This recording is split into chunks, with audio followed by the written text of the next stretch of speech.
Cette question comporte des enjeux considérables et des enjeux cosmiques.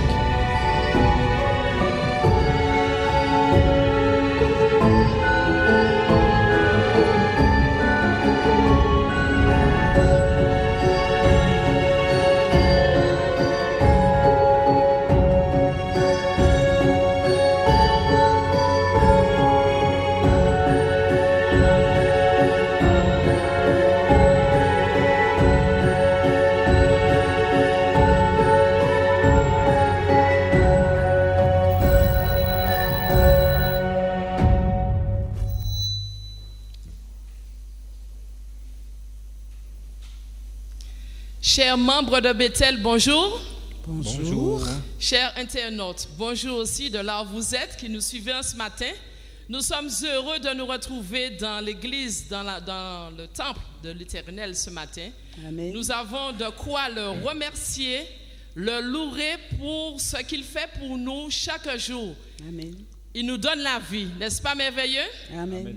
Nous le remercions pour cela aussi. Nous saluons aussi les élus qui sont arrivés. Bienvenue à vous. Et nous voulons louer l'Éternel. Souffle de Dieu, nous t'accueillons. Viens purifier nos cœurs. Nous allons commencer par ce chant en ce matin et nous vous demandons de vous lever pour pouvoir chanter avec nous. Souffle, souffle de Dieu, nous t'accueillons.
Et la crainte et entend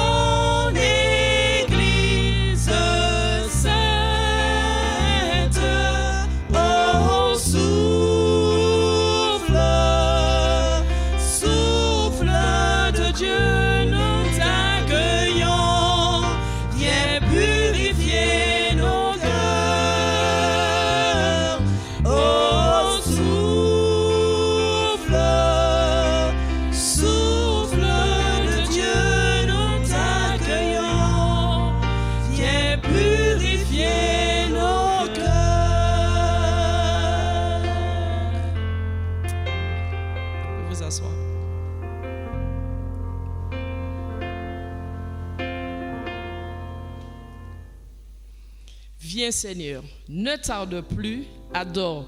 Nous sommes venus ici ce matin pour pouvoir élever le nom de l'Éternel, n'est-ce pas? Amen. Amen. Donc chantons ce chant.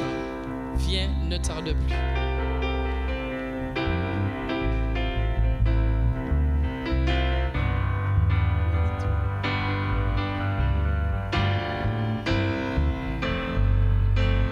Viens, ne tarde plus, adore. Viens, ne tarde plus, donne ton cœur. Viens, tel que tu es, adore. Viens, tel que tu es devant ton Dieu.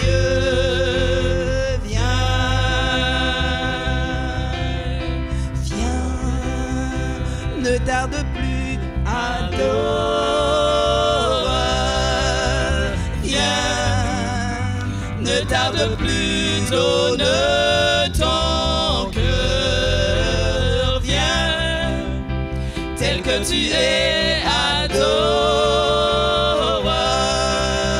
Viens, tel que tu es devant ton Dieu.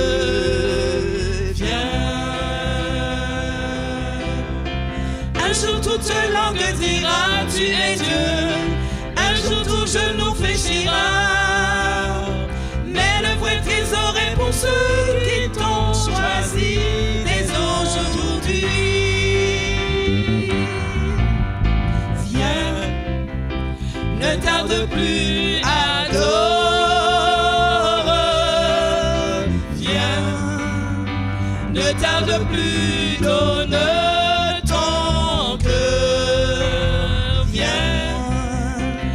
que tu es, adore. Viens, tel que tu es devant ton Dieu. Viens, viens, viens.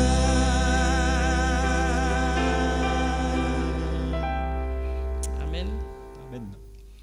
Si nous sommes ici pour adorer notre Dieu, il est aussi notre ami suprême. N'est-ce pas merveilleux? Amen. Que nous avons un Dieu si grand, si puissant, qui nous aime d'un amour éternel. Chantons ce chant. Jésus est notre ami suprême.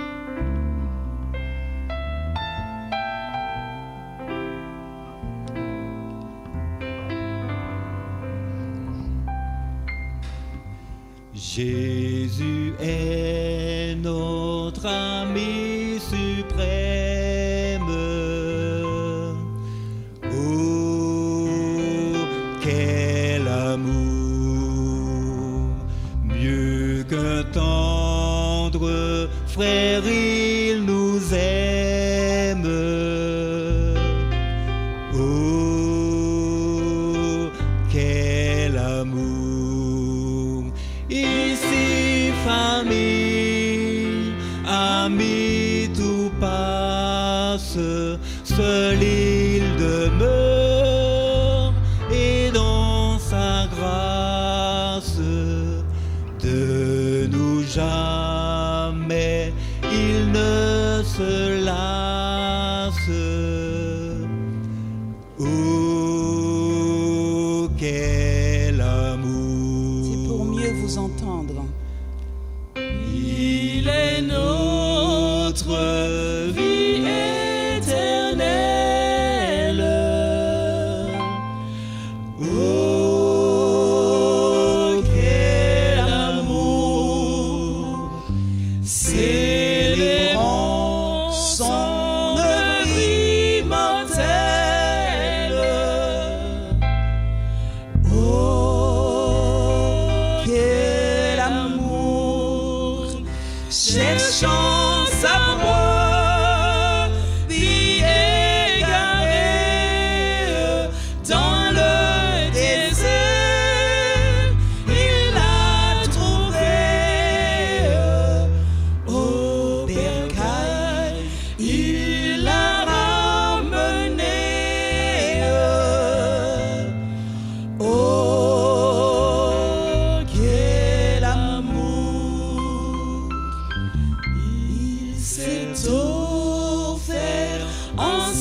C'est pour la liberté que Christ nous a affranchis.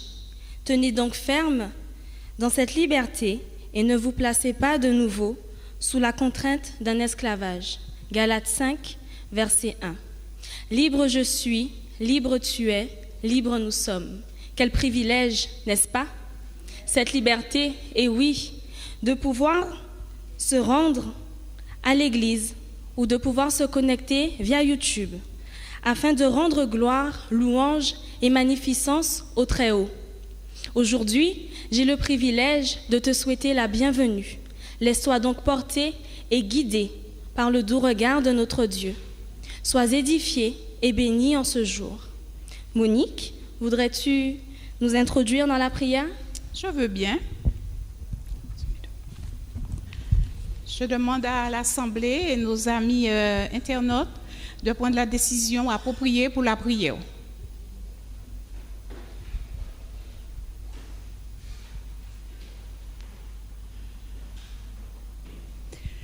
Notre bon Père Céleste, en ce matin de ton Saint Sabbat, ton jour, Seigneur, tu l'as béni, tu l'as sanctifié, tu l'as mis à part pour que tous tes enfants puissent t'adorer, te louer, te glorifier, élever ton nom, Seigneur, et surtout te remercier pour cette liberté que tu nous donnes de pouvoir t'adorer, de pouvoir proclamer ta parole dans le monde entier, afin que tes enfants puissent entendre ta voix et te donner aussi leur cœur avant qu'il soit trop tard. Ce matin, Seigneur, nous te demandons de nous diriger par ton Esprit Saint, de nous conduire, Seigneur, toi-même, là où tu veux nous emmener avec toi. Nous te demandons aussi, Seigneur, de bénir ce programme qui a été préparé pour le sabbat, pour le culte, et que ton nom soit édifié, que ton nom soit glorifié. Nous pensons à nos frères et sœurs aussi, Seigneur, qui sont malades, qui ne peuvent pas être avec nous. Nous te demandons de passer ta main guérissante et bénissante sur eux, Seigneur, de les fortifier, de les encourager malgré les épreuves de la vie, parce que tu es présent dans nos vies. Tu nous dis, je serai avec vous et je ne vous abandonnerai jamais. Et nous croyons en toi. Nous voulons te faire confiance et persévérer avec toi jusqu'à ton retour. Nous n'avons aucun mérite, Seigneur, devant toi, mais nous te demandons toutes ces grâces dans le doux et précieux nom de ton Fils Jésus, et que toute gloire te revienne dans l'éternité. Amen.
Bonjour chers frères et sœurs, bonjour chers amis qui nous suivez sur la toile.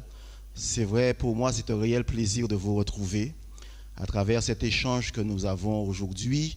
Nous avons commencé avec Jean samedi dernier depuis sous le livre d'Ésaïe et nous entamons un thème qui me semble vraiment d'actualité. En tout cas, je ne sais pas si vous avez fait la leçon, comment vous l'avez perçu, mais quand j'ai vu le titre de cette leçon, je me suis dit vraiment, ça fait résonance en moi. Connaissez-vous le titre de cette leçon? Quand le monde s'écoule. Ce n'est pas la situation que nous vivons aujourd'hui. Et le verset à mémoriser nous dit ceci dans le texte d'Ésaïe 7, verset 9. Si vous n'avez pas la foi, vous pouvez continuer avec moi. Si vous n'avez pas la foi, vous ne tiendrez pas. Si vous n'avez pas la foi, vous ne tiendrez pas. En tout cas, je voudrais réellement partager ce moment avec vous et vous dire comment je suis content de le partager avec vous. Je voudrais pouvoir, pour cette leçon particulièrement d'échange, cet échange-là, traiter 4 parties avec vous. La première partie, c'est que je voudrais mettre, si vous voulez, ensemble le contexte historique de cette leçon et vous rappeler un peu dans quelle situation historique se trouve le pays dont on va parler et le roi dont on va parler. Alors, rappelons rapidement le contexte historique. Est-ce que vous êtes avec moi?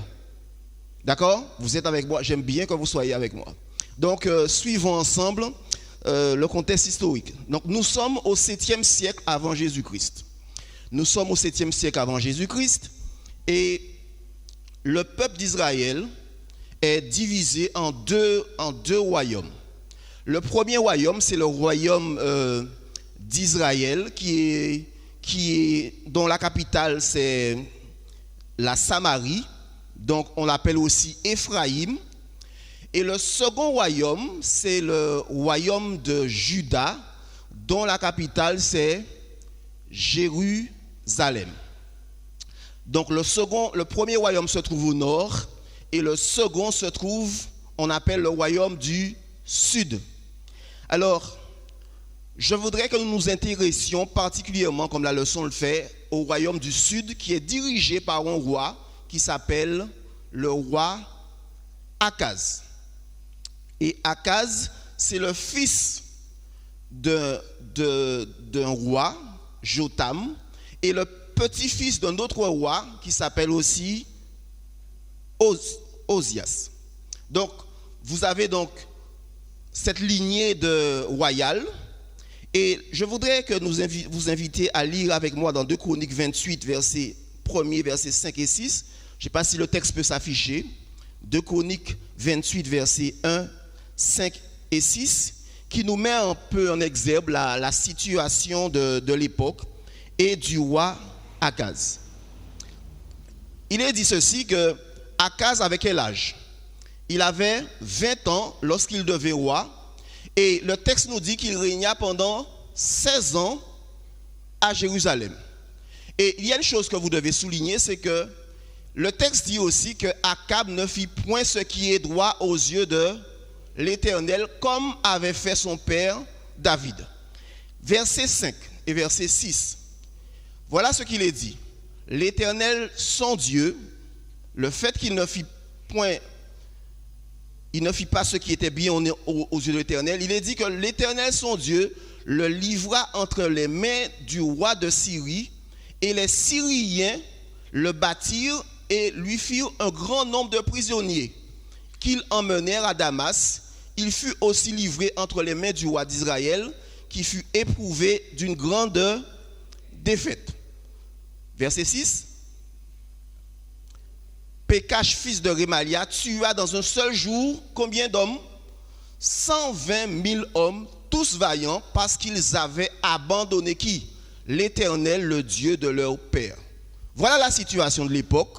Voilà la situation du roi Akaz. On peut se demander comment ce roi, le roi Akaz, qui est descendant de 2 rois, le roi Jotam et Osias, qui ont été des personnes qui ont été fidèles à l'Éternel, puissent dévier autant. Quelle est la réponse qu'on peut donner? Est-ce que quelqu'un veut intervenir? Comment peut-on penser que vous avez reçu une éducation droite, vous avez eu des parents qui ont été des modèles, qui ont servi l'Éternel, et que tout d'un coup, vous faites que ce qui est interdit, ce qui est mal? Comment expliquer ça? Est-ce que quelqu'un peut répondre? Rapidement. Oui, mon frère. Alors, il faudrait que tu enlèves le masque pour qu'on puisse entendre ce que tu dis. Rapidement. Je répète ce que tu dis en même temps. Normalement, il ne faut pas faire ce qu'on dit, qu'il a dit. Est-ce qu'il y a quelqu'un d'autre qui voudrait intervenir rapidement? Comment expliquer que lorsqu'on a été bien éduqué, qu'on puisse pourtant faire totalement autre chose que ce que les parents avaient prévu pour lui. Alors que les parents, le grand-père comme le père, ont été juste devant l'Éternel et lui Akaz fait tout ce qui est mal aux yeux de l'Éternel. Avez-vous une réponse? Oui, au fond. Ça peut être aussi les mauvaises fréquentations. Sûrement, jeune à 20 ans, je comprends qu'il avait souvent des amis qui l'entraînaient vers des choses qui n'étaient pas forcément correctes. Oui? Chacun a son ADN et chacun est libre. Donc, on voit bien ici cette notion du choix. Même si nous avons reçu une éducation ou nous avons reçu une direction, mais Dieu met en face ici la notion de la responsabilité. Nous sommes responsables de ce qui nous voulons être. Et nous sommes responsables de suivre Dieu ou de ne pas le suivre. Il y a une responsabilité individuelle, même si la responsabilité collective n'est pas à mettre au dehors de cela. Parce que rappelez-vous une chose, je vais être rapide, mais le roi Akaz a enfanté ensuite le roi Ézéchias. Et le roi Ézéchias, il dit que c'est un très très bon roi. Et Ézéchias lui-même va avoir comme fils Manassé, le texte dit que Manassé a été l'un des rois les plus... vraiment. Donc on voit ce travail en dancing qui est fait. Donc voici la situation. Le roi Akaz entraîne tout son peuple vers l'idolâtrie. Il y a peut-être un petit reste. Donc voici cette situation historique. Maintenant la situation vécue par le roi à l'époque ici. Le roi se sent menacé d'invasion. Menacé d'invasion par qui? Par le royaume de la Syrie, de là, plus loin, Syrie, et du royaume d'Israël. Donc, il est paniqué. Panique à bord, comme on dit. Et Ésaïe, le prophète, à ce moment-là, va être envoyé. Il va être accompagné de son fils. Je vais vous dire le nom, parce que le nom est un peu bizarre, mais quelque part, le nom a une signification. Son fils s'appelle Shear Yashub. Et ça veut dire un reste viendra.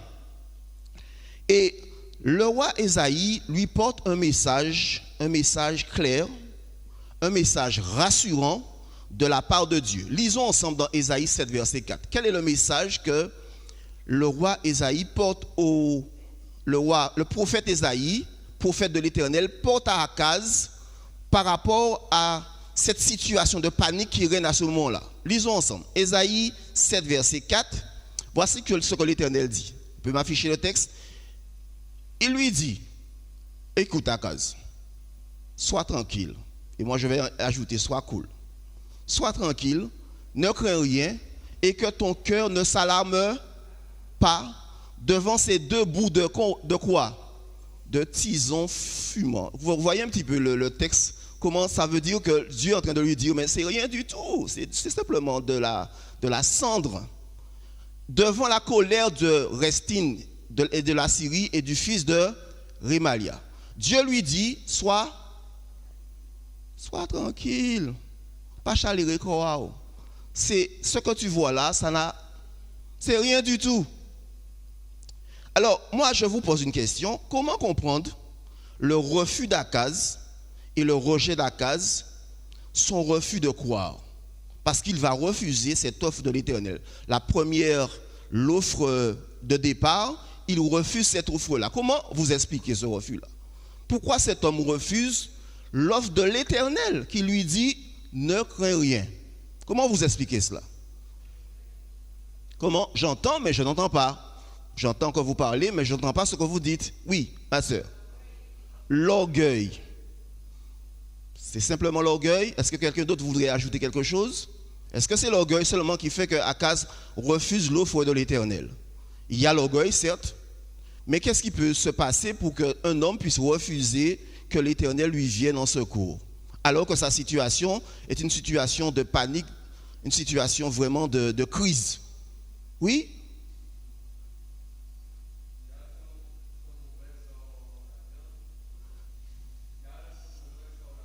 Son mauvais sort l'attend, dit un frère. Et les autres, qu'est-ce que vous en pensez? Vous croyez que nous sommes venus juste que... Non, je veux que vous participiez, moi. Alors, est-ce qu'il y a quelqu'un d'autre qui voudrait intervenir? Oui, mon frère. En tant que roi, il ne voulait pas, je répète, parce que nous sommes en direct en même temps. Oui? En tant que roi, il ne voulait pas s'humilier devant l'Éternel. Donc, voici les quelques réponses que je suis content que vous puissiez le dire. En fait, le roi Akaz, plutôt que de reconnaître que Dieu était le seul ami qui pouvait le secourir, la leçon nous le dit ainsi, lui et son pays, Akaz tenta de se faire un ami de l'autre côté, c'est-à-dire du roi assyrien et l'ennemi de ses ennemis, lui offrant un généreux pot de vin. Alors, c'est vrai qu'il y a une situation de manque de confiance. Le roi Akaz n'a plus confiance en l'Éternel. Mais cette confiance-là est liée, frères et sœurs, à une vie de désobéissance depuis quelque temps. C'est une réalité. Si le roi Akaz arrive à refuser l'aide de l'Éternel, ce n'est pas parce que c'est comme si c'était un état comme ça qu'il le prend, mais c'est comme il a vécu pendant tout un certain temps dans la désobéissance. Parce que le texte dit qu'il fit ce qui était mal aux yeux de l'Éternel. Et quand on vit dans une désobéissance continue, quand Dieu nous interpelle, on n'a pas l'oreille attentive pour écouter ce que Dieu nous dit. Parce que la non-croyance, l'incrédulité s'établit, mais petit à petit. Dieu nous parle, mais petit à petit, nous disons, mais non, c'est pas grave, je fais comme je veux, je fais comme ça. Je fais comme ça plutôt. Le jour où nous sommes en situation de crise, quand Dieu nous parle, nous avons été tellement éloignés parce que nous avons été si désobéissants. Le jour qu'il nous parle, nous n'avons plus cette faculté d'observer et d'écouter et d'obéir à ce qu'il nous dit. C'est cette situation qui arrive à Akaz. Oui ou non, frères et sœurs? Si c'est OK, dites-moi OK. Hein? C'est OK? Vous me suivez toujours? Ça va? D'accord, merci beaucoup. Donc, cette notion de confiance est très importante. Mais moi, j'aime l'Éternel, frères et sœurs. J'aime Dieu parce que Dieu lui accorde, n'est-ce pas, Manuela? Dieu lui accorde une seconde chance. Seconde chance. Dieu aurait pu dire, mais comment cet homme-là refuse mon aide, mais Dieu lui donne une seconde chance. Et la seconde chance, ce n'est pas n'importe quelle chance, frères et sœurs. Je voudrais que nous lisions ensemble dans Ésaïe 7, versets 10 à 13. Ésaïe 7, versets 10 à 13. Si quelqu'un peut lire pour moi rapidement. L'Éternel parla, je répète mon frère avec toi en même temps. L'Éternel parla de nouveau à Akaz et ensuite Akaz répondit, demande en ta faveur un signe à l'Éternel, ton Dieu. Ensuite, demande-le soit dans les lieux bas, soit dans les élevés. Maintenant, quand vous lisez cela, frères et sœurs, qu'est-ce que vous voyez là? Dieu lui promet quoi? Est-ce que c'est n'importe quoi? Dieu lui dit, tu demandes ce que tu veux comme signe. C'est-à-dire, Dieu est en train de lui dire, je t'ouvre le ciel. Je t'ouvre le ciel et je t'ouvre la terre. Tu peux demander de l'or, tu peux demander ce que tu veux, mais demande-moi un signe. Moi, j'ai l'impression que si Dieu m'avait dit ça, je ne sais pas. En fonction de ça, peut-être que j'aurais obéi ou pas, mais Dieu lui dit, demande-moi un signe. Donc Dieu est prêt pour nous, dans sa sollicitude et de son amour, à ouvrir le ciel pour nous. Oui ou non, frères et sœurs? Malgré notre méchanceté, malgré nos doutes, malgré nos peurs, Dieu dit, demande-moi un signe et je te montrerai ma gloire. Je vais t'ouvrir le ciel. Alors ma question, c'est pourquoi Akaz encore a réagi de cette manière? Il dit, moi j'ai pas envie de faire, on a l'impression qu'il y a une certaine pudeur là. J'ai pas tellement envie à l'Éternel, je vais pas faire offense à l'Éternel. Pourquoi cette réaction là alors que Dieu lui dit, demande-moi ce que tu veux? C'est pas parfois qu'on me dit, moi, seulement l'Éternel est trop grand pour moi, je peux pas aller un peu plus loin. Pourquoi Akaz réagit de cette manière? Il refuse aussi cette demande. Vous n'avez pas de réponse? Oui? Tandis que Dieu parle au cœur, Akaz répond de manière religieuse.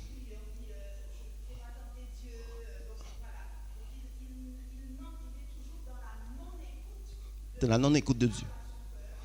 D'accord? Qui parle à son cœur. C'est ça. Akaz, effectivement, dans une démarche religieuse. Donc, parfois, nous sommes dans une démarche religieuse et nous croyons être si modestes que cela, alors que Dieu nous dit, mais j'ai pas envie de toi, de la religion, simplement. J'ai envie de toi, une spiritualité. J'ai envie que tu crois à ce que je dis et pas simplement à dire, bon, c'est du bien, c'est du correct. Le Seigneur veut avec nous faire de l'extraordinaire, mais si nous l'acceptons ainsi. Frères et sœurs, voilà donc la situation d'Akaz. Je voudrais que nous puissions maintenant appliquer cela pour nous aujourd'hui. Nous sommes en situation de quoi? De crise sanitaire. Une crise sans précédent. Et aujourd'hui en France, à partir de 18h, il y a le couvre-feu. Maintenant, moi en tant que chrétien, quel est mon rôle en tant que chrétien? Est-ce que, en tant que chrétien, quelle est ma posture? Est-ce que je suis la lumière du monde? Est-ce que je montre au monde le chemin? Ou ai-je peur comme les autres? Est-ce que j'ai peur comme les autres? Est-ce que je suis dans une démarche de confiance où je me dis,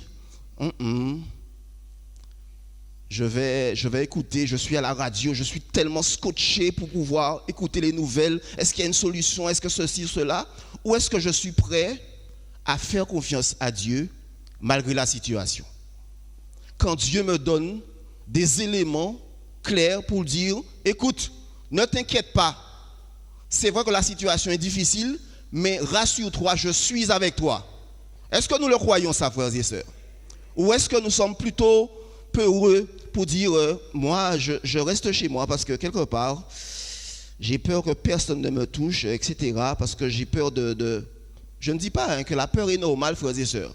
La peur est normale, elle est légitime, mais la confiance en Dieu doit être tout d'abord la première des choses. Même si on a peur.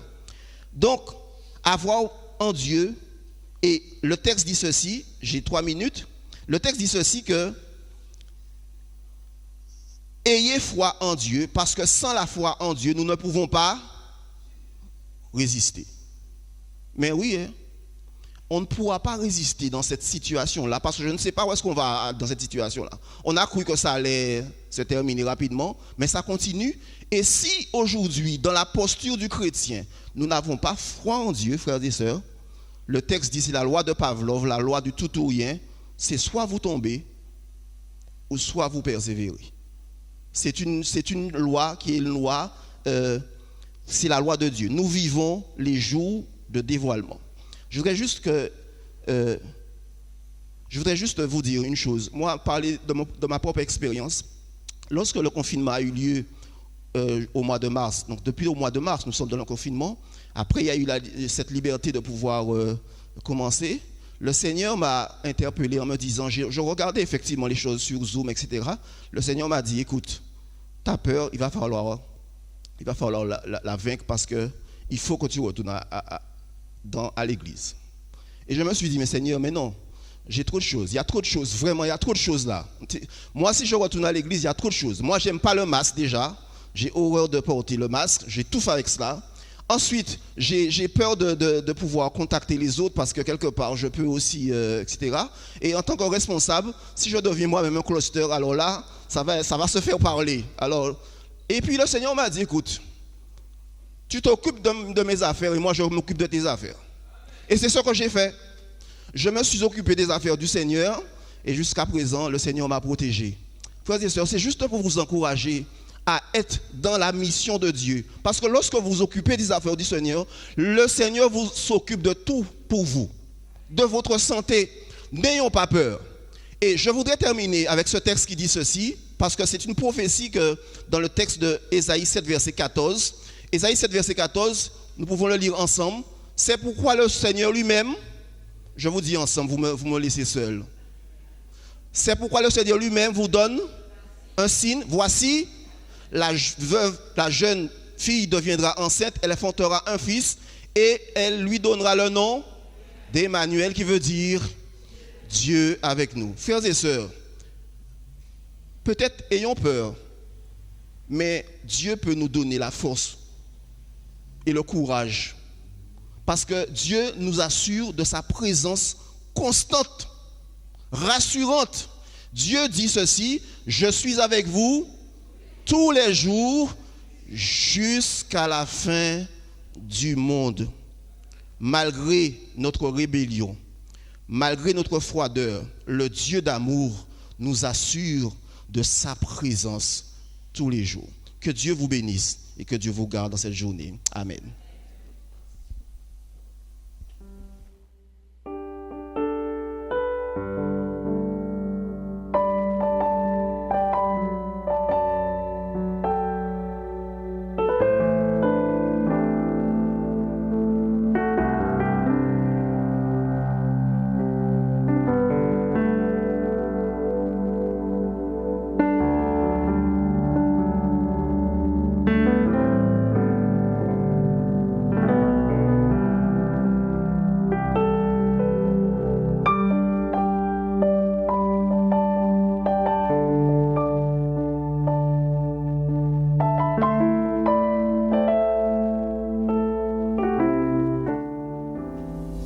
Aujourd'hui, c'est un sabbat particulier, un jour particulier.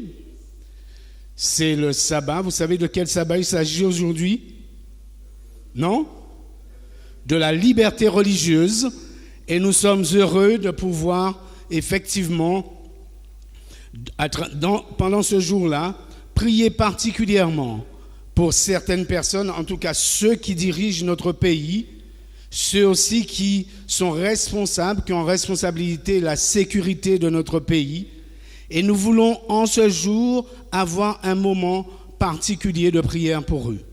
Je vais appeler le premier ancien, et Moïse Laurent et Jean Vouteau, les deux anciens qui vont m'accompagner dans ce moment. Nous n'allons pas, comme les autres années, prier pour chaque corps de métier, mais en général, donc nous allons prier pour toutes les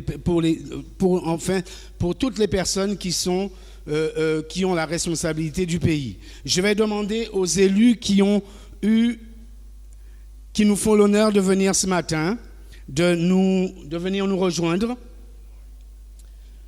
Il y a eu des sujets de prière qui ont été émis par ces personnes, notamment sujet de prière pour la famille, pour la sagesse. Salomon a demandé de la sagesse à Dieu, n'est-ce pas? De la sagesse pour diriger et surtout pour avoir la santé, pour effectivement continuer à travailler, à œuvrer pour le bien de la cité. Nous allons avoir 2 prières d'intercession. Si vous pouvez vous rapprocher, 2 prières d'intercession. Je vais vous demander de vous agenouiller si vous le pouvez. Alors nous avons avec nous Henriette Romain, et par contre, si vous pouvez nous redire votre nom. Dognon Camille. Dognon Camille. Je l'avais mémorisé, mais je l'ai entre-temps oublié.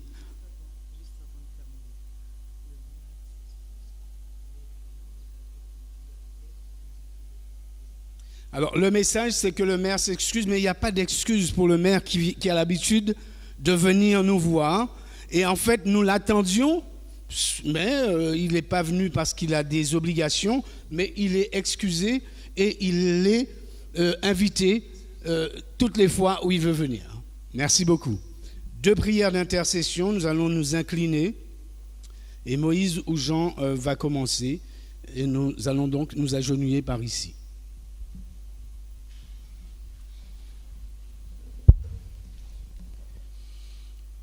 Tendre Père, notre Dieu, nous te remercions de ce privilège que tu nous accordes ce matin de pouvoir nous adresser à toi en toute humilité, car tu es notre Dieu, tu es notre bon papa, et tu veilles sur nous jour après jour. Rien ne nous manque ici. Nous te louons, nous te glorifions pour ta bonté, ta miséricorde, ta patience. Nous voulons, Seigneur, te présenter Camille et Henriette, et chacun d'entre nous, toute l'Église. Nous te prions, Père, de jeter un regard de miséricorde sur chacun de nous et de nous permettre, Seigneur, en dépit des circonstances de la vie, en dépit des difficultés, de nous donner la sagesse, l'intelligence et surtout de nous aider à faire le choix nécessaire pour vivre l'éternité avant qu'il ne soit trop tard. Fais-nous du bien, Seigneur. Merci pour ta grâce. Merci pour la mort de ton Fils Jésus-Christ. Grâce à ce sacrifice, nous avons, Seigneur, le privilège d'espérer, de vivre l'éternité. Merci encore pour ta grande bonté et ta patience. Nous te prions dans les mérites de Jésus et pour ta gloire. Amen. Notre Père, notre Dieu, nous voulons te remercier, Emmanuel, Dieu avec nous. Tu as dit, Seigneur, dans ta parole, je suis avec vous tous les jours. Et nous te remercions de ta présence. Tu as mis aussi à nos côtés des personnes pour pouvoir diriger la commune, pour diriger le peuple. Nous voulons, Seigneur, te prier en leur faveur, particulièrement aujourd'hui. Merci de leur présence. Nous prions de leur donner la sagesse nécessaire, comme tu as donné à Salomon, qui a demandé la sagesse pour pouvoir diriger un peuple aussi nombreux. Tu vois cette commune de Capesterre, tu vois aussi la Guadeloupe. Nous te prions pour tous ceux qui occupent un poste de responsabilité, quel que soit leur niveau, pour que tu leur accordes une simplicité, une humilité, une sagesse nécessaire, que dans leurs choix, dans leurs décisions, qu'ils puissent avant tout recommander ta grâce et ta faveur, ton orientation, pour que chaque décision prise, pour chaque engagement, que ceci soit vraiment dans la lignée, dans la direction que tu veux, pour le bien-être de ton pays, pour le bien-être de la Guadeloupe. Seigneur, nous te remercions pour ce que tu réalises pour nous. Et même si nous sommes dans un temps de crise, nous savons, Seigneur, que c'est à ce moment-là que nous devons nous armer des armes nécessaires et nous devons garder la foi. Tu dis, ayez foi, non pas dans les autres, mais ayez foi en moi. Seigneur, apprends-nous à avoir foi en toi. Et apprends-nous aussi à faire de toi notre Dieu, parce que tu es le Dieu de chacun et tu es le Dieu aussi des élus. Bénis-les, Seigneur, bénis leur famille, bénis leur maison, bénis leur métier, bénis, Seigneur, tout ce qu'ils touchent. Bénis-nous aussi en ce jour de sabbat. Nous te prions, nous te demandons ces gloires, cette grâce au nom de Jésus. Amen.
Bonjour les enfants, je vous propose de poursuivre l'histoire de Matthéo.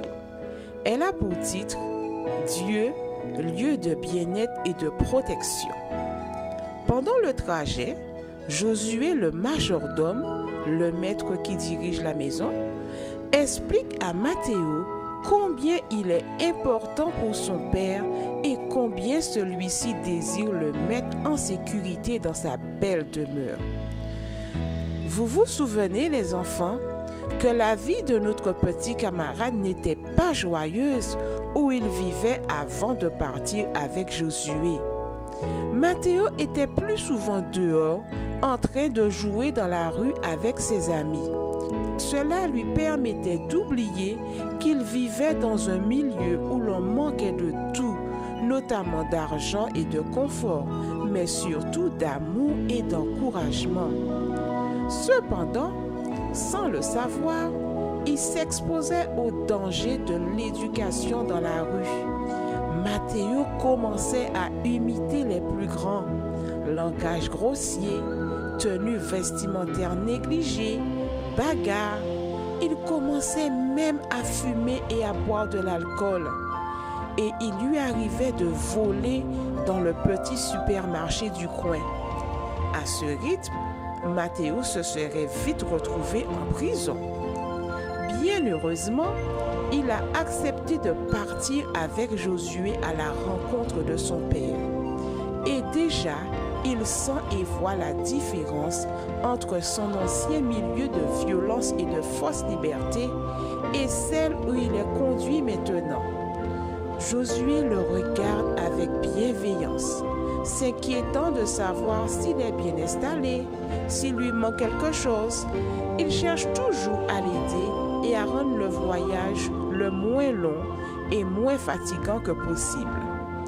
Au début, Matteo n'osait même pas bouger, ni même parler ou poser des questions, de peur que Josué le rouspète ou qu'il l'ignore. Mais très vite, il réalise qu'il peut oser être lui-même et s'exprimer. Josué est à son écoute. Josué, si c'est ainsi dans la maison de mon père, je sens que je vais m'y plaire. C'est bon de se sentir à l'aise quand les gens vous écoutent et vous respectent. C'est bien de se sentir apprécié et en sécurité. Je sais, Matteo, que tu en as besoin. Et c'est pour cela d'ailleurs que je suis venu te chercher.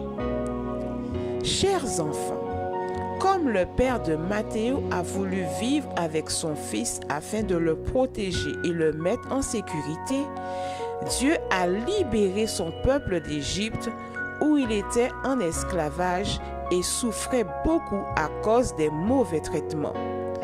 Dieu a désiré vivre au milieu de son peuple et c'est pourquoi il lui a demandé de bâtir le sanctuaire.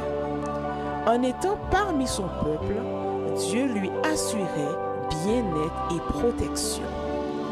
Parfois, il nous arrive à nous aussi de nous sentir mal à l'aise, où nous nous sentons en danger, où nous voyons que les autres ne s'occupent pas de nous et nous méprisent. Cela fait beaucoup de peine, mais Dieu vient vers nous pour que nous sachions qu'il nous aime, qu'il nous écoute et nous respecte. C'est pourquoi il nous invite à venir à sa rencontre. En présence du Père, nous sommes toujours en sécurité.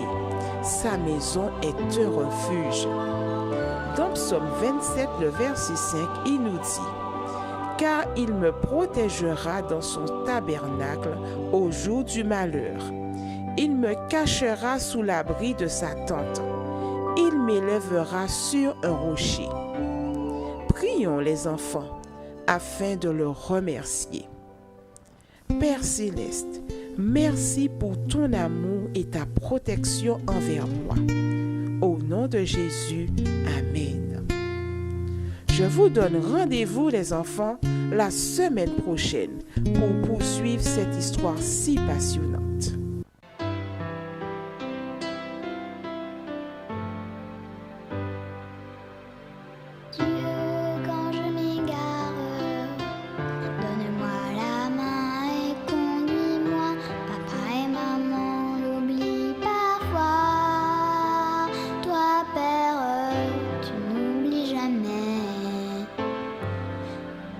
Je suis ton enfant. Quand je suis triste,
pas peur, tu n'oublies jamais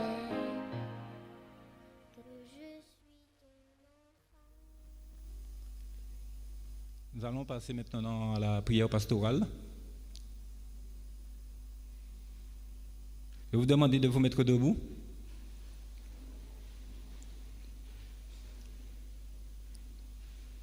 Nous inclinons la tête. Notre Père, notre Dieu, en cet instant, voici ton peuple, Seigneur, debout devant toi, Seigneur, afin de te remercier pour tous les bienfaits, Seigneur, que tu nous accordes, Seigneur. Nous sommes tellement contents, Seigneur, de nous retrouver dans ta maison. Père éternel, en cet instant, nous te demandons pardon. Si toutefois nous avons fait des choses qui t'ont déplu, mais surtout, Seigneur, aide-nous, Seigneur, à chaque jour, à apprendre à mieux te connaître, afin de te faire plaisir, Seigneur. Parce que tu aimes quand tes enfants te font plaisir. Nous te sommes reconnaissants, Seigneur, parce que nous sommes des créatures si merveilleuses, Seigneur, et tu as fait de nous des hommes et des femmes, Seigneur, spirituels, physiques, mentales, mais qui sont solides, Seigneur. Et nous te remercions pour cela. Malgré le péché, nous sommes là, nous sommes debout. Père éternel, en cet instant, nous te demandons de nous remplir de ton Esprit Saint, Seigneur, afin que nous puissions être à ton écoute et afin que nous puissions marcher non selon la chair, mais selon ton Esprit, Seigneur. Permets que nous puissions nous effacer et te laisser prendre place. Permets que cela soit une réalité dans nos vies. Nous avons des enfants, nous avons des hommes, nous avons des femmes. Tous nous souffrons, Seigneur. Et en cet instant, nous te demandons, Seigneur, de nous soulager. Il y en a qui sont couchés sur le lit de douleur, qui sont à l'hôpital, qui sont en prison. Guéris-les, visite-les, Seigneur. Et surtout, Seigneur, aide-nous à les visiter aussi. Et Seigneur, permets que nous puissions leur apporter ton amour. Et c'est pour cela qu'en cet instant, je te demande de nous remplir de ton amour. Nous t'avons apporté, Seigneur, la dîme et les offrandes. Seigneur, que tu puisses les bénir. Bénis-les, Seigneur, abondamment, afin que ton œuvre ici-bas puisse s'achever, afin que tu puisses revenir, Seigneur. Ernest va prêcher tout à l'heure. Nous ne voulons pas que ce soit Ernest qui parle de lui. Nous voulons que ce message qui vienne de toi soit prêché, mais qu'Ernest, que tu puisses le remplir de ton Esprit Saint maintenant, qu'il puisse s'effacer et te laisser, Seigneur, prendre place, afin que ce soit toi qui nous parles ce matin. Nous sommes convaincus, Seigneur, que tu es en train de le faire. Permets aussi que nous soyons attentifs et à ton écoute, afin, Seigneur, que tu puisses nous enseigner et afin que nous puissions mettre en pratique tes enseignements. Je te demande tout cela au nom de ton Fils Jésus qui vit et qui règne au siècle des siècles et qui revient bientôt nous chercher. Amen.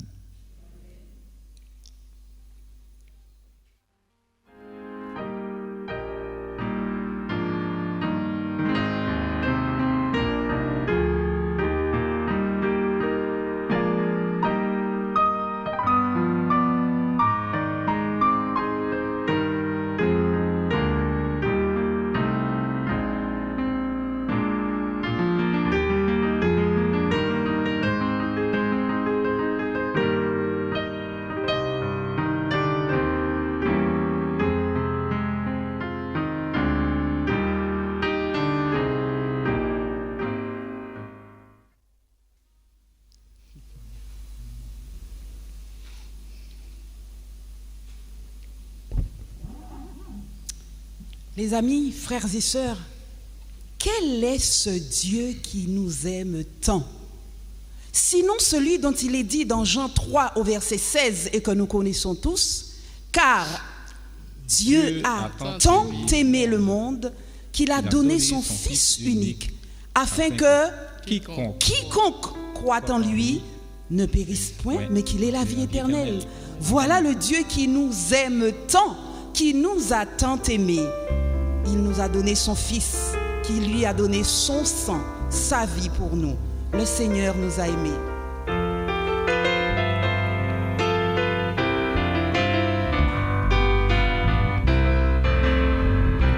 Le Seigneur nous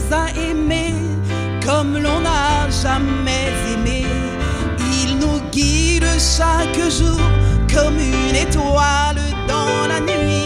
Quand nous partageons le pain, il nous donne son amour.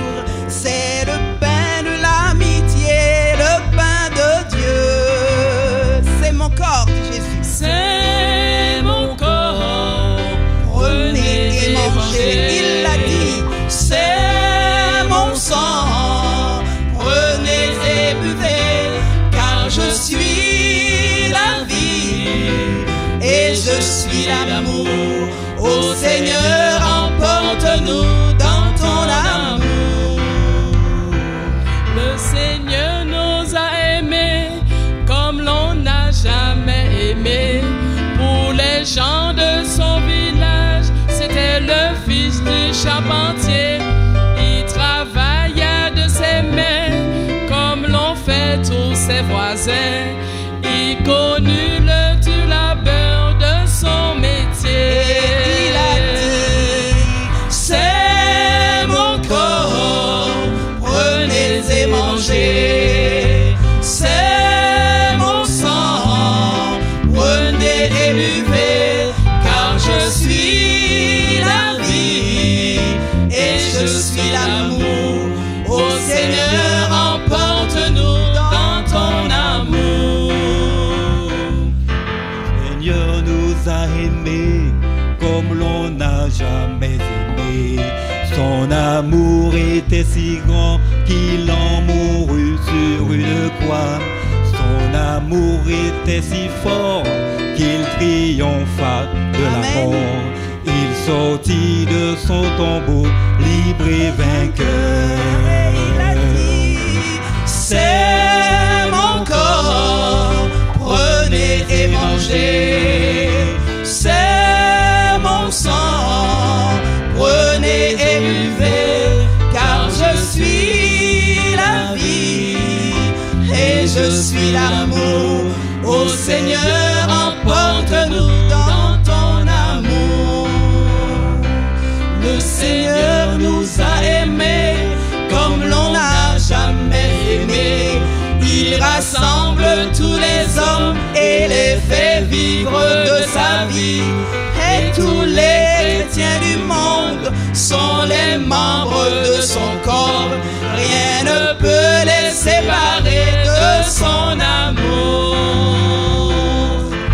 C'est mon corps, prenez et mangez. C'est mon sang, prenez et buvez, car je suis la vie et je suis l'amour. Ô Seigneur, emporte-nous dans ton amour. Ô Seigneur, emporte-nous. Ô Seigneur, emporte-nous dans ton amour. Encore une fois. Ô Seigneur, emporte-nous dans ton amour.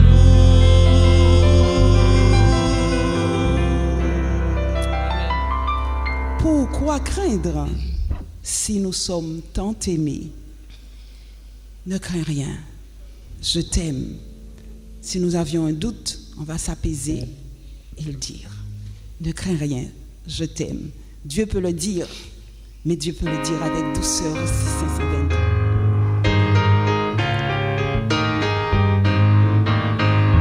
Ne crains rien, je t'aime, je suis avec toi.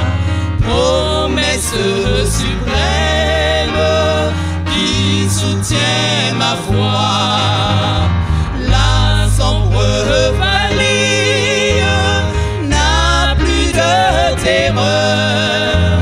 L'âme consolée, je marche avec mon Sauveur. Non, jamais tout seul, non, jamais tout seul. Jésus, mon Sauveur, me garde, jamais ne me laisse seul. Non, jamais tout seul, non, jamais tout seul. Jésus, mon Sauveur, me garde, je ne suis jamais tout seul. L'aube m'a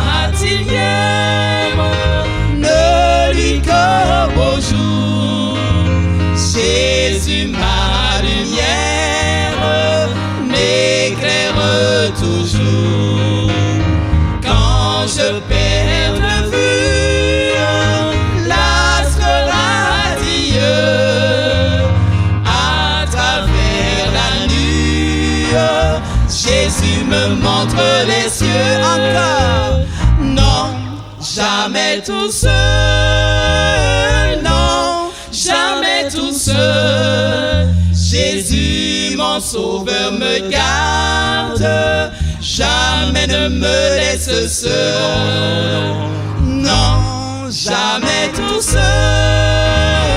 Non, jamais tout seul. Jésus, mon sauveur, me garde. Je ne suis jamais tout seul. Les dangers accourent, subtils, inconnus.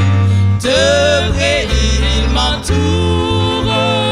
Plus près est Jésus, qui dans le voyage me redit c'est moi.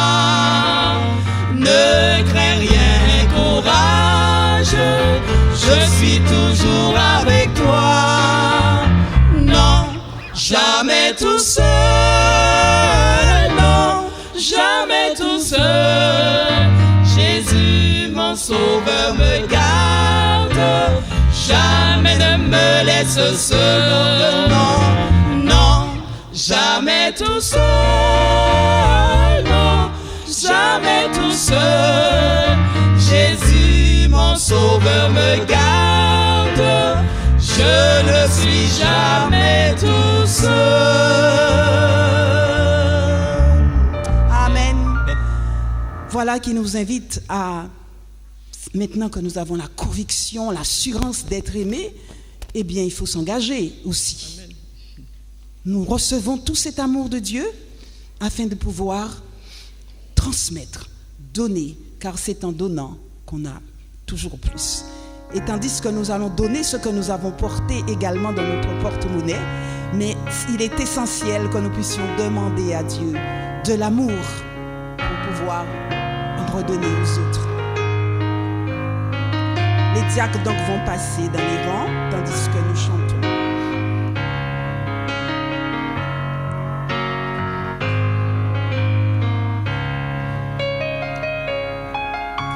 Je te demande l'amour, Seigneur. Je te demande l'amour, l'amour des autres et de toi, Seigneur. L'amour des autres toujours. Reprenez avec moi en étant debout, je te demande l'amour. C'est une prière. Demande l'amour, Seigneur. Je te demande l'amour, l'amour des autres et de toi, Seigneur. L'amour des autres toujours. Ma prière. Ma prière pour ceux qui souffrent, pour ceux qui peinent, pour ceux dont le cœur est meurtri. Ma prière pour ceux qui pleurent, pour ceux qui traînent, qui désespèrent de la vie. Je te demande, Seigneur. Je te demande l'amour, Seigneur. Je te demande l'amour, l'amour des autres et de toi, Seigneur. L'amour des autres toujours. Ma prière pour ceux qui tombent, pour ceux qui doutent, pour ceux qui ne croient plus à rien. Ma prière pour ceux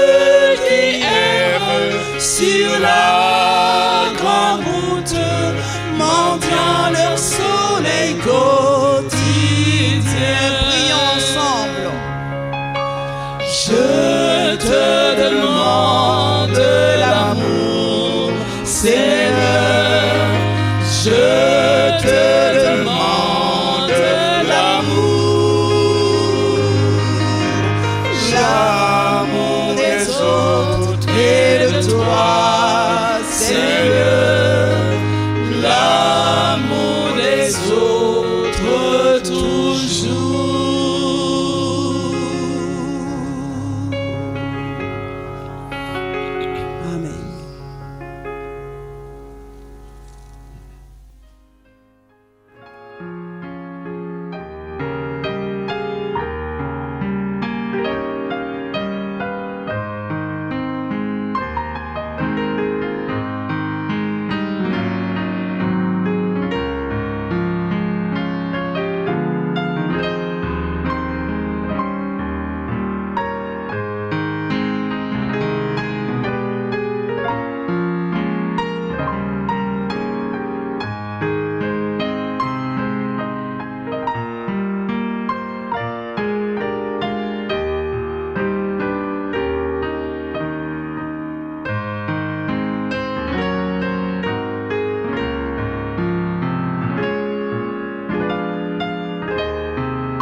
Merci de votre patience. C'est vrai que nous ne maîtrisons pas toujours tout lorsqu'il s'agit de technique, mais lorsque nous demandons à Dieu de nous donner de la sagesse et de la patience, nous devons comprendre que les choses ne sont pas toujours tout à fait maîtrisées. Mesdames et messieurs, chers frères et sœurs, chers visiteurs, chers amis internautes, je vous salue fraternellement en Jésus-Christ. 4 textes vont nous permettre ce midi de considérer dans ce message le regard de Dieu à l'égard de l'étranger, la veuve et l'orphelin. C'est tout à fait ce que nous venons de chanter dans le dernier chant, n'est-ce pas? Et dans une plus grande mesure de celui qui est dans le besoin. Les 4 textes en question, Ésaïe 49, le verset 6, Ésaïe 58, les versets 6 à 8, Matthieu 25, le verset 40, et Romains 1er, le verset 14. Je voudrais, mesdames et messieurs, chers frères et sœurs, vous inviter à voyager. Samedi soir, Paris, 20h. C'est l'hiver, il fait nuit. Plongé dans le noir, un petit square résonne des pleurs de jeunes enfants. Ici, une femme s'affaire à trouver des bouts de carton en guise de couverture. Là, un père tente de couvrir de ses bras son fils frigorifié. La nuit sera longue. Un square pour patrie, de maigres tentes alignées pour logement, les ténèbres partout. Le froid qui mord ces réfugiés sans refuge et qui étourdit leurs enfants. Chaque soir, leur combat sans répit contre le fatal engourdissement. Soudain, réveillez-vous, 2 véhicules émergent et s'immobilisent en silence. Une demi-douzaine de personnes en sort. Les coffres sont ouverts, les réfugiés s'attroupent. À croire qu'ils savent de quoi il s'agit, pourquoi ces véhicules sont là. Ils reçoivent couverture de survie, vêtements d'hiver et de précieuses bouillottes enveloppées dans des écharpes de portage pour conserver le corps chaud. Condition impérieuse au maintien des fonctions vitales, surtout pour les femmes et les enfants. Ce soir, 2 organismes se partagent cette opération. L'AMALF, Association médicale adventiste de langue française, et l'ADRA, Agence de développement et de secours adventiste. Sur les visages, la reconnaissance au lieu de la terreur.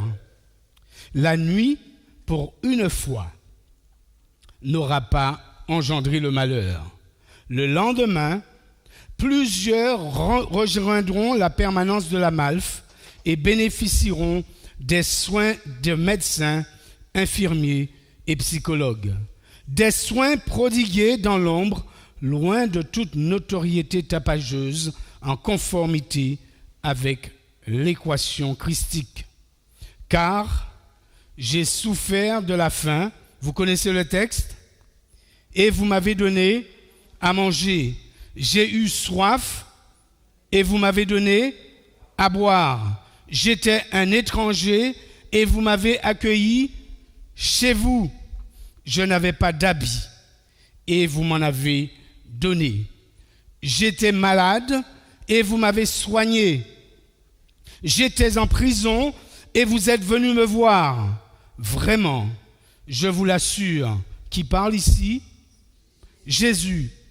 Tout ce que vous avez fait au moindre de mes frères que voici, c'est à moi-même que vous l'avez fait. Nous trouvons ce texte dans Matthieu 25, les versets 35 et 37. Prions. Merci, tendre Père, pour cette dimension humaine et christique que tu mets dans le cœur de chacun. Que nous puissions avoir suffisamment d'empathie, d'amour pour ceux qui sont en difficulté mentale, physique, psychique et qui sont maltraités. Dispose-nous à l'écoute de ta parole, car ta parole est la vérité. Merci pour ton Fils Jésus, pour sa mort, sa résurrection et son retour en gloire. Le regard de Dieu sur l'étranger, la veuve et l'orphelin. Mesdames et messieurs, je viens de narrer une nuit comme une autre du docteur Elisabeth Noël, membre de la MALF et volontaire au service des autres. Des nuits de désespoir, mais aussi de reconnaissance se succèdent alors, hiver après hiver. Des anges passent parmi ces populations, laissées pour compte par l'État, mais aussi par une population trop occupée ou impuissante. Depuis quelques années, pour ceux qui ont vécu à Paris, en France et singulièrement à Paris, vous voyez des camps de réfugiés, sans abri, sans papier, aux abords des autoroutes et périphériques, autour de Paris et dans toutes les grandes villes de France. L'actualité est parfois brutale, avec les informations qui évoquent les déplacements de migrants aujourd'hui. Une chaloupe se retourne dans une mer démontée, 12 morts et 15 disparus. Le gouvernement, bien embarrassé, surtout lorsqu'ils ont des côtes sur la Méditerranée, cherche des solutions qui doivent surtout satisfaire leur électorat. Quel dommage! Face aux difficultés, nous pensons quelquefois à nous faire réélire. Nous pensons quelquefois à notre bien-être. Mais les situations ne sortent pas de devant nos yeux. Mais l'accueil de l'étranger demeure un problème humain plus que politico-économique. Plus près de nous, dans la Caraïbe, des migrants vénézuéliens essaient de rejoindre les côtes de Trinidad en espérant des jours meilleurs. D'autres essaient de trouver un Eldorado sur des îles voisines pour fuir la misère et la guerre civile.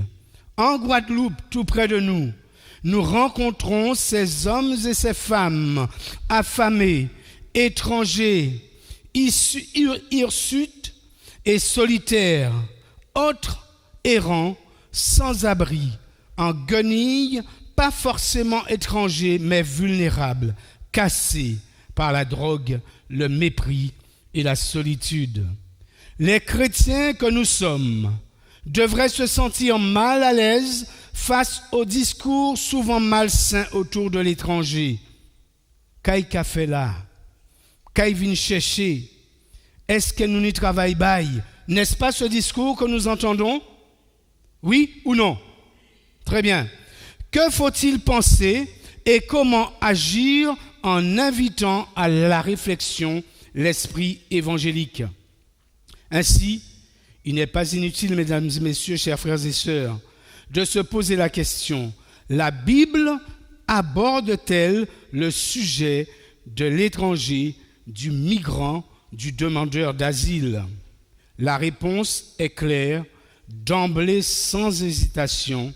La Bible, Ancien et Nouveau Testament, parle beaucoup de l'étranger, autant que de la veuve et de l'orphelin, autant que du pauvre et de l'exclu. D'ailleurs, le statut de l'étranger est souvent associé à celui des déshérités, des oubliés, des faibles, des vulnérables. Ils font tous partie des hommes qui n'ont pas de voix, qui n'ont pas de droit. Dieu nous dit de ne pas rester aveugle, ni sourd, ni muet face à l'injustice. Le département des affaires publiques et de la liberté religieuse, outre le fait de s'occuper du respect de la liberté religieuse, doit défendre les droits des oubliés, des faibles et des vulnérables, afin qu'ils retrouvent les droits humains fondamentaux qui sont la dignité, la liberté, l'égalité, la justice. le département APLR propose à l'Église de s'ouvrir à de nouveaux horizons et en particulier à celui des droits humains. Dieu nous dit de ne pas rester aveugle, ni sourd, ni muet face à l'injustice. Le prophète Ésaïe se fait le porte-parole de ceux qui subissent l'injustice.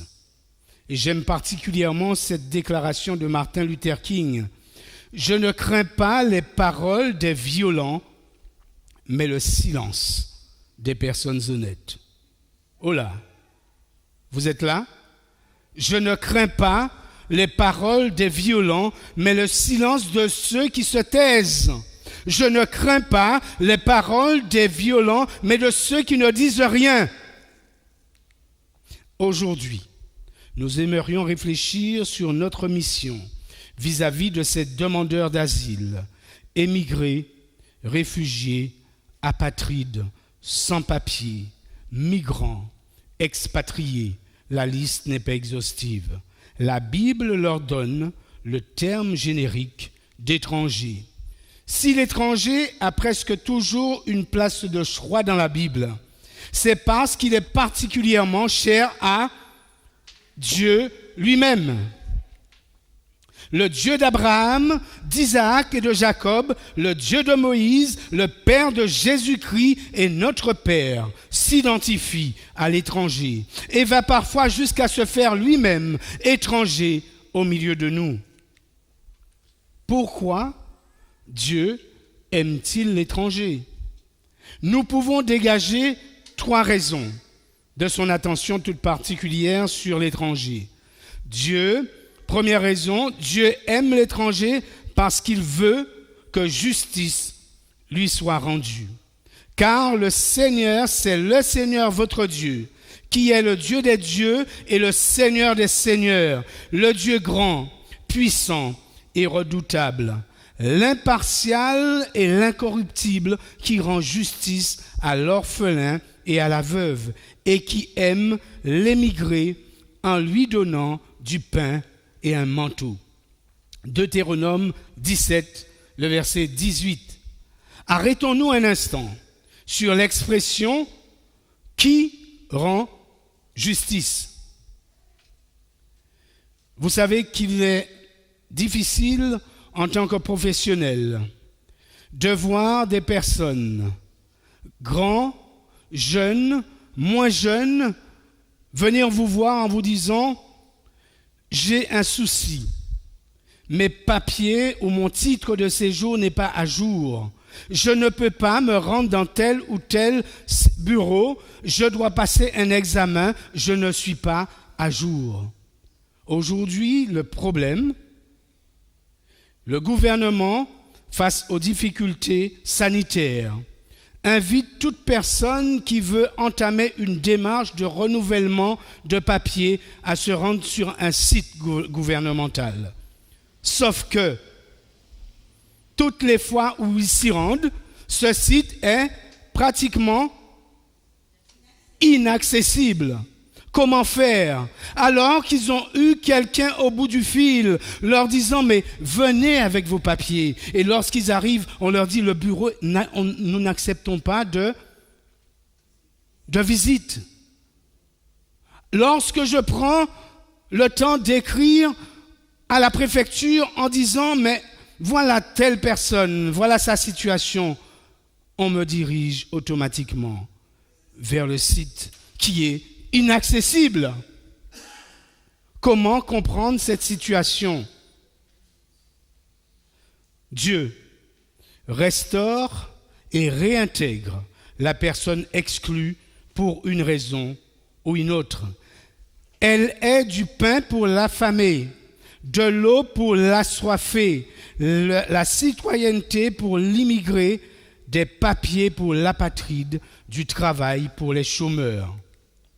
La liberté pour les captifs, la guérison pour les malades, un domicile pour ceux qui errent dans la rue, des vêtements pour les hommes nus, de l'amitié pour les hommes, pour les personnes seules, l'espoir pour les désespérés. Permettez-moi, mesdames et messieurs, chers frères et sœurs, de vous poser la question suivante. Est-ce difficile de donner à quelqu'un de l'amitié? Est-ce difficile d'accepter que quelqu'un qui soit en difficulté, qui n'a pas les moyens financiers, est-ce qu'il est difficile pour nous de lui renvoyer ce que nous ressentons? C'est compliqué ou pas? Non. Merci. Il y a des... Très bien.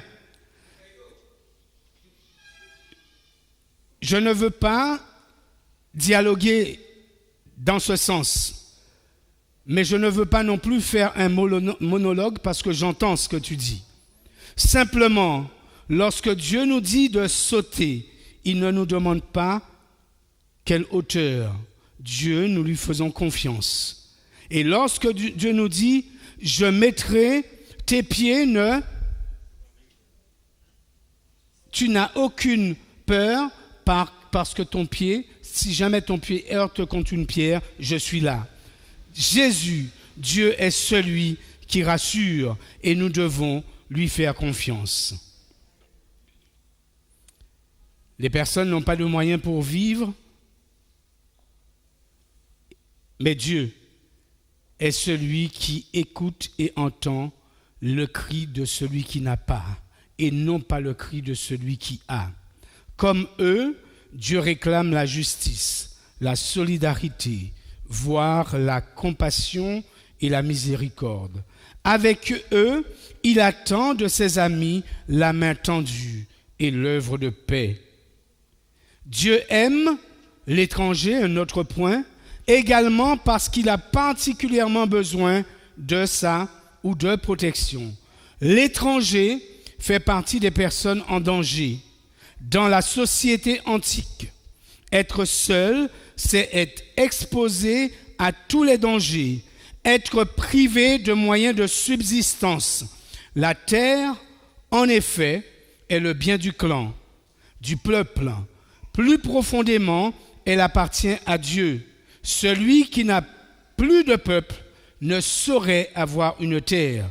Aucun individu ne peut posséder une terre. Il est condamné à errer. En cela, l'étranger rejoint les catégories de la veuve et de l'orphelin. Ces trois groupes de personnes se ressemblent en effet en ceci qu'elles sont privées de la protection du clan ou du peuple. Sans famille, elles sont. Sans appui, elles sont. Sans ressources, elles sont. Leur sort dépend de l'accueil qu'elles peuvent recevoir. Ne pas les accueillir, ne pas leur offrir le nécessaire pour survivre, c'est les condamner à la mort certaine. La faute majeure de Sodome fut précisément de refuser l'accueil à l'étranger, d'exploiter sa faiblesse et de s'en amuser. Nous trouvons ce texte dans Genèse 19, les versets 1 à 10. Le même péché attira une punition semblable à la ville de Gibéa. Juge 19, le verset 20. Il y a une dernière raison pour laquelle l'étranger a acquis une place centrale dans la Bible. C'est que le peuple d'Israël lui-même a souvent été comme un peuple étranger, un peuple en chemin, voire en exil. Et Jésus lui-même parcourut le chemin d'Israël, chemin d'incompréhension, d'exclusion et d'exode. En cela, Israël, mesdames et messieurs, et le Dieu incarné ont ressenti dans leur chair le malheur et la force de la vie de l'étranger. Aussi, la loi prend-elle très à cœur le droit de l'étranger. Voici comment la Bible décline sa loi et son expérience de l'étranger. Mesdames et messieurs, laissez-moi vous dire que l'étranger, la veuve et l'orphelin ont besoin de quoi? Ont besoin de? Amen. Ont besoin de nous. Oui, ils ont besoin d'être acceptés, mais ils ont besoin de nous. S'il n'y a pas quelqu'un qui les accepte, eh bien, on va droit dans le mur. Le devoir d'accueil de l'étranger est inscrit dans la loi donnée par Dieu à Moïse au mont Sinaï. Et dans le livre du Deutéronome, nous trouvons les 7 règles qui composent ce livret d'accueil. Première règle, tu laisseras à l'étranger de quoi se nourrir. Deutéronome 14, les versets 28 et 29. Tu laisseras à l'étranger de quoi se nourrir. Deuxième règle, Deutéronome 16, les versets 10 à 14. Tu associeras l'étranger aux fêtes par lesquelles tu célèbres ton Dieu. Troisième règle, tu t'occuperas de l'étranger parce que toi-même, tu fus étranger en terre d'Égypte. Deutéronome 24, les versets 19 à 22. Non seulement tu lui permettras de survivre, mais tu te garderas de l'exploiter. Exode 22, verset 20. Non seulement tu ne l'exploiteras pas, mais tu le traiteras comme quelqu'un de ta famille. Comme quelqu'un de ta famille. Lévitique 19, verset 33. Non seulement tu accueilleras l'étranger inconnu, mais tu accueilleras de même celui qui a été ton ennemi. Deutéronome 23, les versets 8 et 9. Tu appliqueras la même justice, les mêmes lois à l'étranger qu'à ceux de ton peuple. Deutéronome 24, les versets 17 et 18. Il nous faut accueillir et en nous souvenant que nous aussi, nous avons été étrangers. La motivation de cette loi est tirée de l'expérience du peuple d'Israël. Il a été étranger. Il a su que ce que c'était que de mendier. Il a su que ce que c'était que d'être maltraité. Il a su ce que c'était que d'être privé de liberté. Dieu est venu à sa rescousse. À son tour, il se doit de subvenir aux besoins des étrangers qui croisent sa route. Tu te souviendras qu'en Égypte, tu étais esclave et que le Seigneur, ton Dieu, t'a racheté de là. C'est pourquoi je t'ordonne, c'est une injonction, je t'ordonne de mettre en pratique cette parole. Nombre 15, le verset 16. Il y aura une seule loi, une seule règle pour vous et pour l'émigré qui réside chez vous. Ainsi parle le Seigneur. Défendez le droit et la justice. Libérez l'opprimé des mains de l'exploiteur. N'opprimez pas, ne maltraitez pas l'étranger, l'orphelin et la veuve. Ne répandez pas de sang innocent en ce lieu. Avec le Nouveau Testament, comment la perception de l'étranger évolue-t-elle? Ce qui est frappant, c'est la capacité d'accueil de Jésus et son attitude vis-à-vis de l'étranger. 2 temps forts. L'un des premiers miracles, c'est la guérison du serviteur d'un centurion romain dans Matthieu 5, les versets 13, 5 à 13, 8, versets 5 à 13. Or, nous le savons, les Romains, en tant qu'occupants, étaient détestés. Ils étaient l'ennemi juré des Juifs. Ensuite, il y a la rencontre de Jésus avec une femme païenne, syro-phénicienne, tandis qu'elle demandait à Jésus de chasser le démon hors de sa fille. Il lui dit, Jésus qui parle, laisse d'abord les enfants se rassasier, car il n'est pas bien de prendre le pain des enfants pour le jeter aux petits chiens. Oh là, quelle déclaration! Vous la prendriez de pleine face si quelqu'un vous parlait, mais non, ne mange pas. Laisse cela aux petits chiens. Mais la femme lui rétorque, c'est vrai Seigneur. Mais les petits chiens, sous la table, mangent les miettes des enfants. Ici, Jésus se laisse convaincre. J'ai envie de changer le terme. Est-ce que Jésus se laisse convaincre? Non, Jésus est attentif par le point de vue de l'autre, à savoir une païenne, une étrangère qui le contraint à revoir sa logique, qui le contraint à revoir sa position. Jésus réalise qu'il n'a pas seulement été envoyé pour Israël, les enfants, mais pour tous les peuples, donc les étrangers, les petits chiens. Il y a aussi la parabole du bon samaritain. Vous la connaissez. Nous la trouvons dans Luc 10, les versets 25 à 37. Tandis qu'un docteur de la loi lui demande qui est son prochain. Jésus lui donne, pour exemple, le comportement d'un samaritain. Or, une très grande hostilité existait entre Juifs et Samaritains. Cet exemple est très fort. La grande question, quel regard portons-nous sur la veuve et l'orphelin? Aurons-nous l'attitude de ce Samaritain? Aurons-nous l'attitude de ce prêtre et de ce Juif qui vont passer outre alors qu'il y a un blessé, quelqu'un laissé pour mort?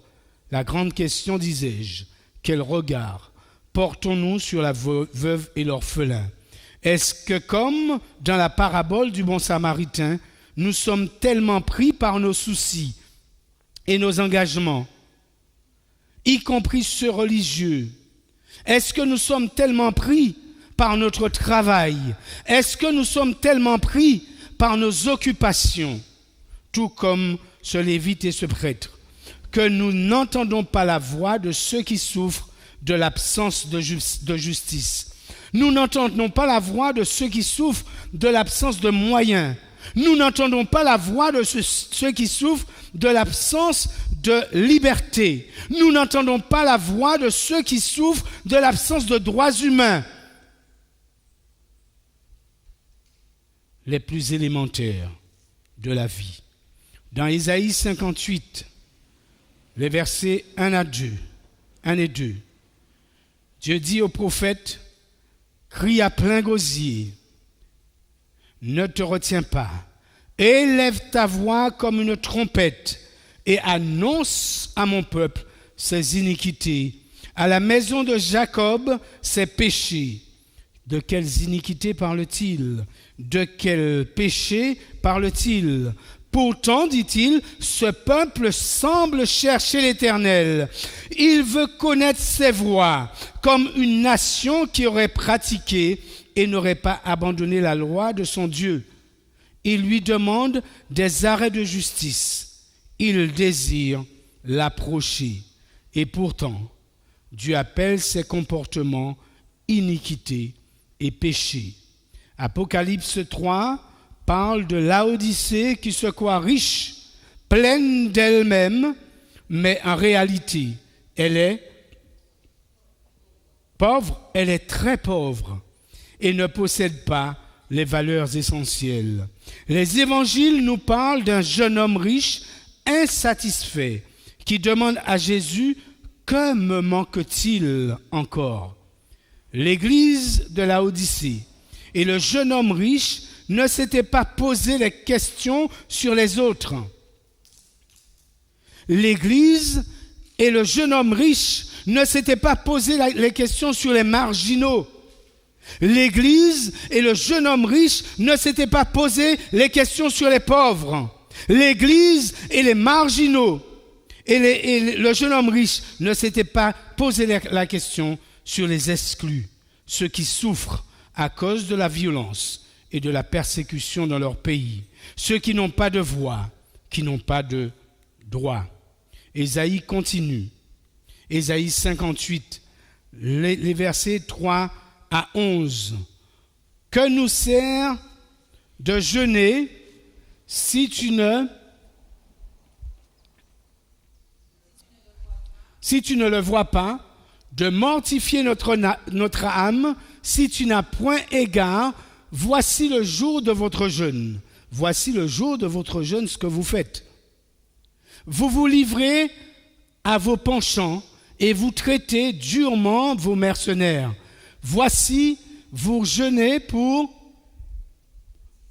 Il y a un faux jour et je ne vois vraiment absolument rien. Voici, vous jeûnez pour disputer et vous quereller, pour frapper méchamment du poing. Vous ne jeûnez pas comme le veut ce jour pour que votre voix soit entendue. Est-ce là? Reviens.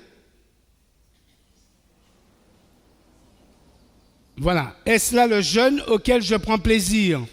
Un jour où l'homme humilie son âme, courber la tête comme un jonc et se coucher sur le sac et la cendre. Est-ce là ce que tu appelleras un jeûne, un jour agréable à l'Éternel? Voici le jeûne auquel je prends plaisir. Détache les chaînes de la méchanceté. Dénoue les liens de la servitude.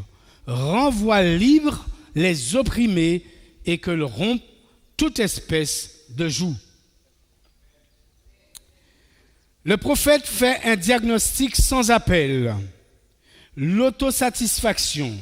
Le peuple est centré sur lui, sur ce qu'il fait pour Dieu, tellement préoccupé de sa vie religieuse. Nous devenons des religieux. Je ne dis pas spirituels, à tel point qu'il ne voit plus l'autre qui souffre, qui ne mange pas à sa faim, qui est dans la rue, qui est nu, qui est opprimé, qui est esclave, qui est mendiant. À l'intérieur de l'Église, nous avons des problèmes qui ne se résolvent jamais, mais aussi des objectifs qui nous absorbent complètement et nous font oublier les problèmes des autres. Le deuxième point, la sécularisation. Le prophète Amos maudit ses compatriotes qui vivent tranquilles à Jérusalem et qui se sentent en sécurité à Samarie. Amos 6, verset 1er. Malheur à ceux qui vivent tranquilles dans Sion et en sécurité sur la montagne de Samarie. Assez grand de la première des nations, ils s'étaient habitués à leur confort et à leur prospérité, au point de ne pas voir les autres autour d'eux. Le prophète Ésaïe fait le même reproche. Ésaïe 58, verset 3b. Voici le jour de votre jeûne, vous vous livrez à vos penchants et vous traitez durement tous vos mercenaires. Voici, vous jeûnez pour disputer et vous querellez pour frapper méchamment du poing. En 1577, le célèbre navigateur Francis Drake écrivit ces mots. « Dérange-nous, Seigneur, lorsque nous nous sentons trop satisfaits de nous-mêmes, quand nos rêves sont devenus réalité, parce que nous avons rêvé petit, quand nous sommes arrivés au port sains et saufs, parce que nous avions navigué trop près des côtes. Bouscule-nous, Seigneur, quand noyés dans l'abondance de nos biens matériels, nous avons perdu notre soif pour les eaux de la vraie vie. Quand amoureux de la vie que nous menons ici-bas, nous avons cessé de rêver de l'éternité. Quand trop occupés à bâtir un nouveau monde, nous avons mis sous le boisseau notre vision de nouveaux cieux. Un évangéliste a écrit « Trop d'églises, aujourd'hui prient pour un renouveau spirituel, tout en accrochant à leur porte d'entrée une pancarte invisible avec des mots « Ne pas déranger ». L'apôtre Jacques nous rappelle que la religion pure et sans tache devant Dieu notre Père consiste à visiter les orphelins et les veuves dans leur affliction et à se préserver des souillures de ce monde. On pourrait rajouter, sans trahir le texte, et aider les étrangers. Rappelons-nous surtout des paroles de Jésus au jour du jugement, car j'ai souffert de la faim et vous m'avez donné à manger. J'ai eu soif et vous m'avez donné à boire. Prions. Que Dieu transforme et ouvre largement notre vision, qu'elle ne soit pas centrée sur nous-mêmes, sur notre petit monde, mais que nous puissions lever les yeux et être sensibles à la misère qui nous entoure. Que Dieu nous bouscule dans notre léthargie et nous réveille puissamment afin de hâter son retour. Amen.